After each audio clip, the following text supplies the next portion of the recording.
Hello friends, welcome to the channel The Word of Ayurveda.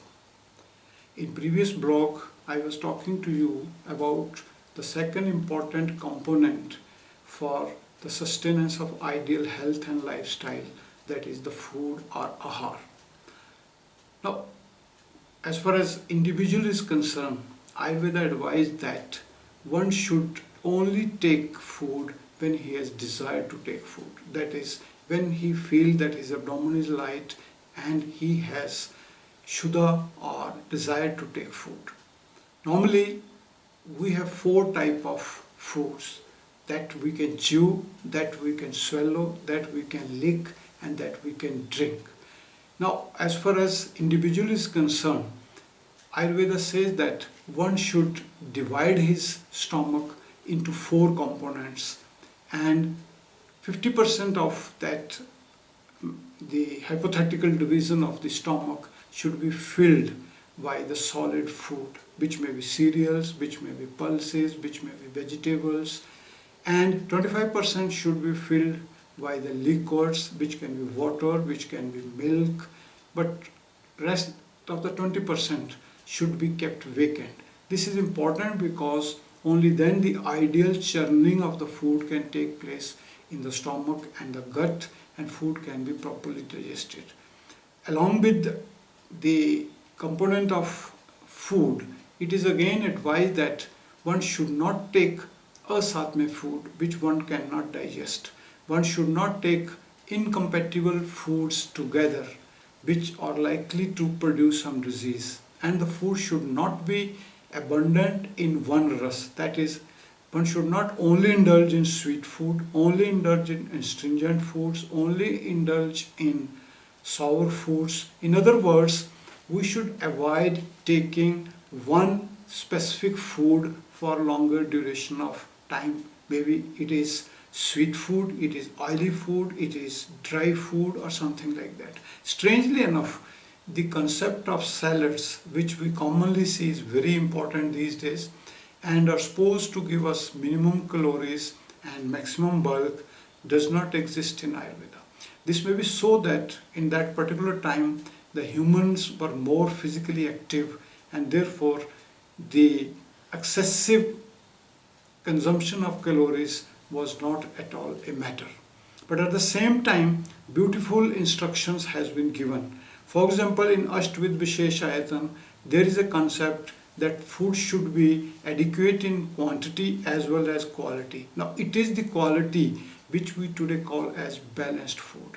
At the same time, food should be as per the prakriti of the individual. If somebody is kapha prakriti, that is, he should take less of the fats. If somebody is Pitta prakriti, he should take less of the spices and sour thing. And similarly, if somebody is a Vatik prakriti, he should take less of the fat-free food or less of the food with limited calories in it. Another important component of it is the contents of the food has to be determined as per the prevailing season, as per the time of the day, morning, afternoon or evening. That consideration has to be there. In addition to the compatibility, the individual routine of every individual who is consuming that particular food has to be taken care of. The food may be different for a labor class person, it may be different for a child, and it may be different for an old person. At the same time, beautiful descriptions has been given so that one takes food in very calm and relaxing atmosphere. It is advised that the food should not be very hot, food should not be very cold, food should not be very oily, and food should not be very dry. It is advised that one should not talk while taking food. One should take food sitting alone and sitting calmly and contented. At the same time, one should have the clear state of mind when he is taking food, because the food not only affects the physical structure of the individual, the energy of the individual, it has a lot of effect over the psychology of the individual, the type of food one takes. Now, these particular considerations are not taken into consideration these days with the globalization of the food pattern of the individuals. But what one has to eat should definitely be from the staple food of that particular area where one is living.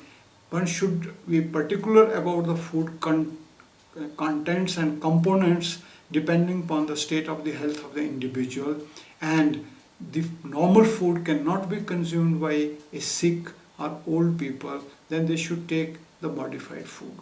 It is advised that the food should be Shadras. The Shadras concept of Ayurveda is that all the six, what we commonly call as the taste, that is sweet, sour, bitter, astringent, and salty, they should be there in the food of the individual.